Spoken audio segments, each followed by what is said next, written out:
Katie Colby. How are you? I'm doing well. How are you?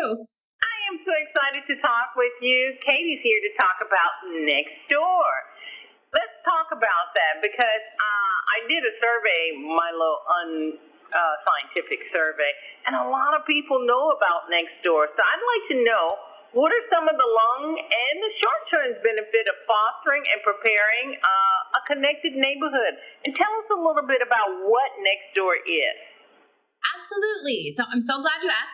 Nextdoor is the neighborhood app. We are built on proximity. So that means that we are going to connect you when you join Nextdoor to all of your neighbors, the local businesses, and the local public agencies that live and are based nearest to you. And this is absolutely critical in the event of a weather-related emergency. You know, as we've seen, there have been a lot of them lately. In fact, over the last 10 years, nearly 90% of all U.S. counties have declared some sort of a natural disaster. And during a crisis like this, proximity matters. Local emergency services may be overwhelmed or may not be able to get to everyone as quickly as they would like.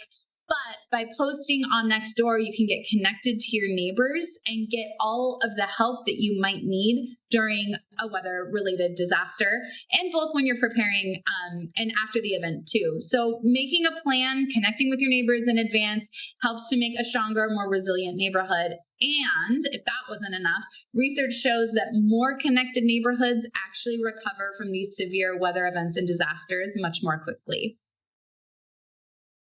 So tell me a little bit more about the features and the tools that can help us stay connected, especially as you're stressing during those weather events. Absolutely. We're always adding new features to the platform to help neighbors stay connected and be aware of what's happening in their local communities. In particular, we've got over 5,000 public agencies on Nextdoor. These are groups like your local fire department or your local utility commission. And when you sign up for Nextdoor, you're automatically connected to get the updates and the alerts that come out from those agencies. And also, as we mentioned, September is National Preparedness Month. And this year we did launch a crisis hub to help neighbors prepare plans in advance. So check out the crisis hub. It's packed full of important tools and information to help you and your neighbors connect on this topic. Okay, so how can the neighbors leverage the platform to encourage the community preparedness and resilience? So neighbors on Nextdoor are always ready and available to help. We have seen this time and again through all sorts of different disasters and crises. So most recently, Hurricane Idalia came through Florida a couple weeks ago. And I heard of this story where there was a couple who had just moved to the town that was forecasted to be hit by the storm. As they were preparing for the storm, not ever having gone through a hurricane before, they go to start their generator and they find out that their brand new generator won't start. Right. So what they did was they posted on Nextdoor and they said, "Hi, we're new to the community. We've never done this before. Now our generator won't start. Can anyone help us?" And they were able to get connected to a couple of different local handy people who are able to come over, get that generator started and going for them so that when the storm eventually did make landfall, they felt safe and prepared to be able to handle the storm. That's a great story. I like that. Okay. So you mentioned National Preparedness Month as September. How can communities and individuals, how do they actively participate in this? It's such a great question. I think a great way to actively participate in Preparedness Month is to start to meet your neighbors and to build that plan. So the way I would do that is head over to Nextdoor and join if you're not already there. If you're already on Nextdoor, challenge yourself to invite a couple of other folks in your community so that they can access all the important information that you get. And then I would post in the feed and see who is interested and available to help start to create a community resilience plan. Depending on the needs of your potential area, you might want to talk with your neighbors about, are there trees that need to be trimmed to stay clear of power lines?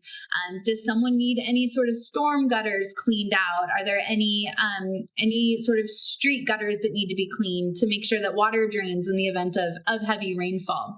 You can also create buddy systems. You can create any sort of evacuation plan, but it all starts with a post and letting folks know that you are interested and you're looking for people who want to help create this plan with you. For my audience to know that Caty Colby is Nextdoor's head of community. Caty, as I wrap up, I'd like to know, where can my audience get more information? You know we live in Texas and the weather can change in a heartbeat.